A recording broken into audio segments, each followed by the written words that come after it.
You're watching how Leap lets hide apps on iPhone in iOS 26. Press and hold on any empty area of your home screen until the apps jiggle. Tap the dots at the bottom to enter the page editor. Uncheck the pages you want to hide. Tap Done. The apps on those pages are now hidden. To hide individual apps, you can move them to the app library. Press and hold an app. Tap Remove App. Then select Move to App Library. You're watching how Leap lets hide apps on iPhone in iOS 26. Press and hold on any empty area of your home screen until the apps jiggle. Tap the dots at the bottom to enter the page editor. Uncheck the pages you want to hide. Tap Done.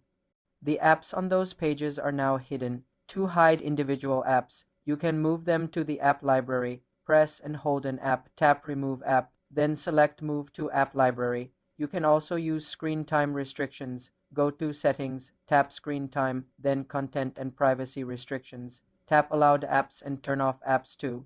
Hide them. For more simple tech tutorials, subscribe to the channel.